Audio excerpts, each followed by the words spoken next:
Been intended, but do you feel the same? Lovers, late at night, I will be right here too. Out of sight, love is under. What's good, y'all? Happy New Year. Happy 2024. It's a leap year. Woo! I'm Imani P from the DMV. You know where I'm at. You know where I be. And welcome to my channel, imaniversus, where I talk about music, culture, and more. So, in this video, we're going to talk about this movie that I've been wanting to watch for like a year, called Belle. And I watched it on HBO Max And in this video, you're going to watch me get ready to go on a date and like, where is this guy now in 2023? Anyway, so we're gonna start off by talking about the plot of the movie, and then what I did like and what I didn't like, and then we're gonna conclude it, and you tell me what you did and didn't like in the comments below. Okay.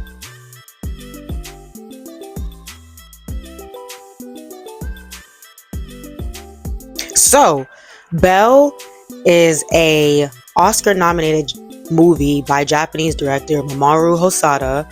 It has won a bunch of awards. This movie came out in 2021, I believe, or I think it came out in America in 2022, but in Japan, I think it came out in 2021.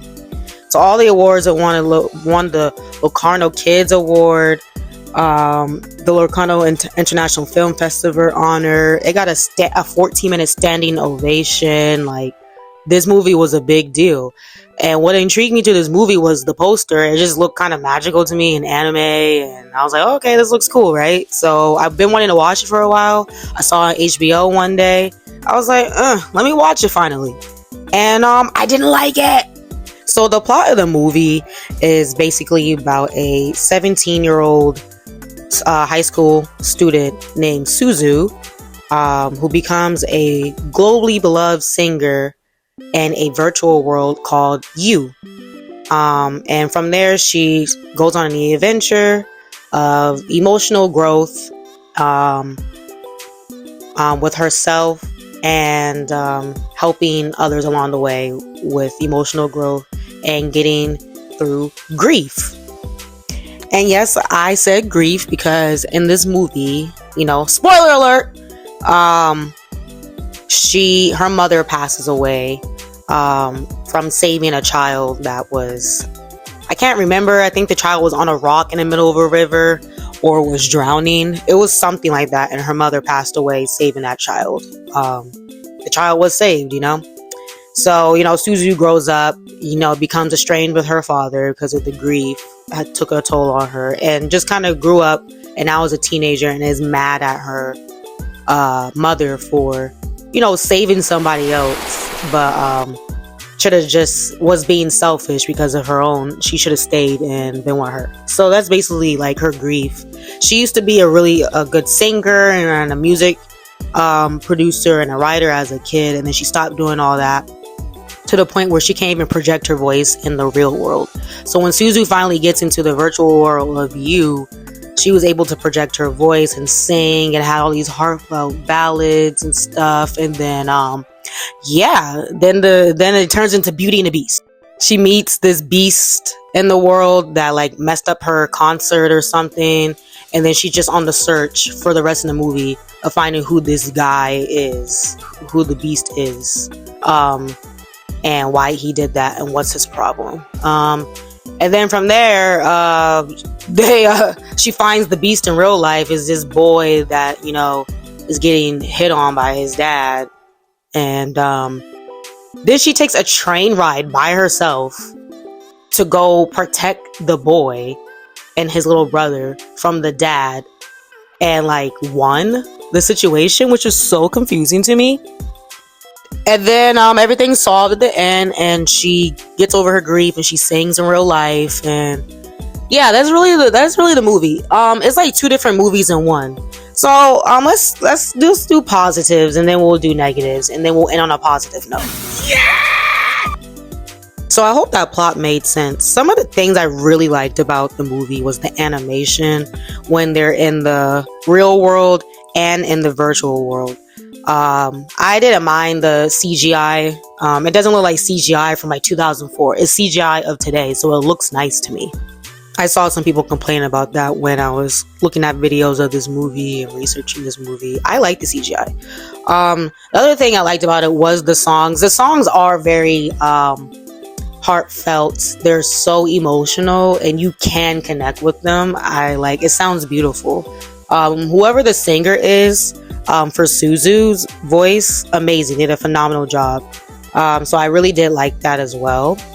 But that's really the only two things that I feel like redeemed this movie, because everything else is so confusing to me. I couldn't understand what was going on. Like the plot is all over the place. So let's get into the negatives. Did I lie? Did I lie? Did I fucking lie? So the first thing is, it felt like two different movies to me. So the first like quarter of the movie is just talking about Suzu's grief and basically her trying to find her voice again. She gets in the virtual world and she finds her voice again, and everything's going well, and she feels better in the real world and starting to talk to her friends again and connect with her dad a little bit more than usual. And I think after that, the director or the writer of the movie was like, okay, how do we, throw some plot in there? Bam, let's do Beauty and the Beast. So then, like, the second half of the movie is literally Beauty and the Beast. Like, they have a whole dance scene where they dance together in this big grand dame hall. She's like kind of intrigued by him, like she has a crush on him, even though she has another crush in real life of a high school student that she is like crushing on. But it seems like she's crushing on this dude too, but you can't really tell. Maybe she's just intrigued by him. Who knows? And then the last part of the movie is like talking about like getting hit on, and how it just didn't make any sense how she found the boys somehow on the internet. She just knew them and got on a train by herself with all them adults in the room. There was like a bunch of teachers in the room, looking for this boy as well, looking for the beast. Got on the train and went all the way to wherever they are and like protected them from their dad, and then just went home. Like, no police was called, no CPS, no nothing. And that was such a weird wrap up to the movie. Then she was like happy at the end because she like stood up for herself and she feels reassured and like she's over the grief. It was a messy movie. I just didn't understand that. It was like a whole bunch of different movies in one, and I feel like no plot line in the movie was wrapped up well, and it seemed like a fever dream to me when you're watching the plot. But it's so pretty, you don't even realize it's a fever dream. You just be confused.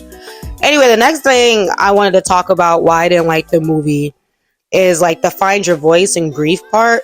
Like I said, they didn't do a good job with like ironing that out and like wrapping it up. It just seemed like she just found her voice randomly when she went into the virtual world and like showed herself and sang and everything. And then at the end of the movie, when they just detoured and did the stuff with the two boys and her, she just magically was like, oh, I feel better now, my grief is gone, I feel assured again, I'm gonna start talking to my dad and my friends and everything's fine. Like, they didn't do a good job with like the process of grief or anything. I felt like we was getting somewhere at the beginning of the movie, and then like it lost track when it became another movie, and then it became another movie. The other thing I want to talk about too, let's just get back to it just doesn't make any sense for a 17-year-old. You let this 17-year-old on a train by herself randomly to some random place that she's never been, or maybe she's been, I'm not sure.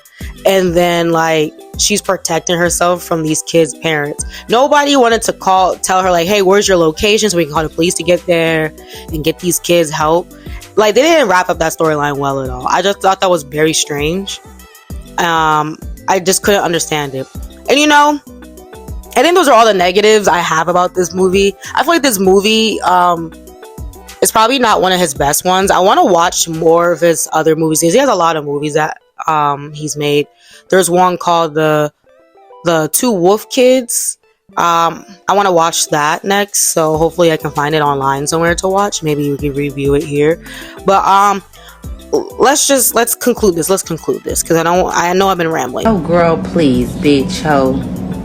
The movie definitely just had a very messy plot, and it took you out of the movie really quickly.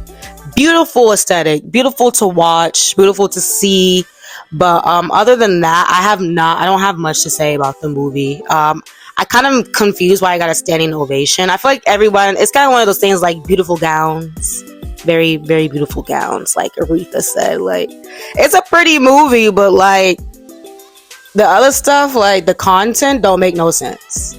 But I watched it, and yeah. But you know, I give this movie a D. I'm so sorry, but I really would encourage y'all to watch it on your own and see if y'all like it or not. Maybe it's just me tripping. Let me know how you feel in the comments below about the movie Belle. It's just, I don't know. I feel like they could have went back to the drawing board with that and chose one main movie archetype and not 3 movies in one. You know. But yeah, that's it. This is how I look. Like I said, where's this man now in 2023, auntie? Thank you for watching. Make sure you like, comment, share, and subscribe to this channel in this video, and check out my Spotify, lots of playlists. Check out my medias. Everything's in the description below. And I will see y'all real soon with another video. And thank you again for voting on my community tab. It lets me know what you guys would like to see from me, what I should and shouldn't try. I still have some videos that I'd be wanting to make, y'all, but I haven't made them yet. But I have them. They're in the works. Don't worry, I'm gonna be here. Bye.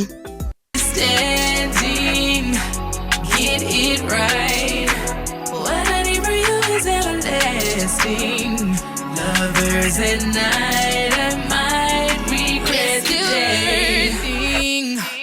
Was it worth? Yeah, can't keep on no more, especially when I'm sober.